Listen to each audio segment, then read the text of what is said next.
can we go on to what the other point Mr. Foxman made, which is that now the, quote, Israel lobby is pushing for conflict with Iran?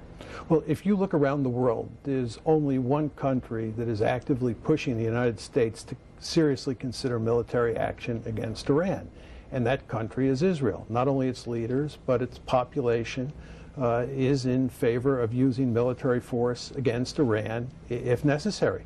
Furthermore, if you look at who the voices are inside the United States who are pushing for using military force against Iran, it's essentially the same cast of characters who pushed for war against Iraq. And most of those people, certainly not all of them, but most of them are in the lobby.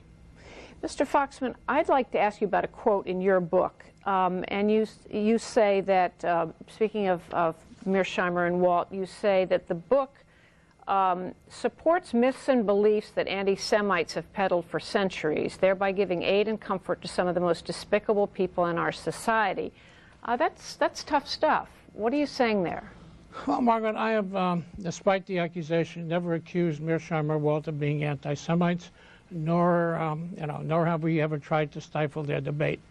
But when one cherry picks and selects events of recent history and piles it on to prove and to show that the Israel lobby, i.e. the Jewish community or those in the Jewish community who support Israel, have power beyond their numbers, that they control, they manipulate the American government, in fact bringing them to war. They control media because you can't debate these issues. These are classic anti-Semitic canards where Jews have been accused of being responsible for the plague, being responsible for World War I, World War II. We heard it from Pat Buchanan and David Duke in the first Gulf War. Anytime that things go wrong, you scapegoat. And Jews have been scapegoated, especially blamed for wars and calamities. And what this book does in a very sophisticated manner is say, well, Israel is not a moral country. It's not really a democratic country. It really doesn't deserve our support because of the way they treat the Palestinians. And Israel's not really in our interest. So why is it that the United States continues to support Israel? By the way, yes, Israel gets $3 billion a year. So does Egypt get $2 billion a year. What about the oil lobby? Nobody's asking those questions. What do you say to that? I think that's true, that his description of that kind of behavior is an old anti-Semitic canard. But the problem is that we didn't say any such thing in our book. We're not talking about a cabal or a conspiracy, and we make that point very clear.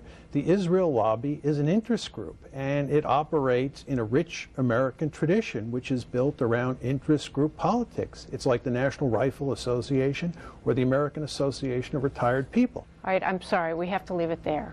Thank you both. You're welcome. Abraham Foxman and John Mearsheimer will answer your questions about the Israel lobby in an online forum. To participate, go to our website at pbs.org.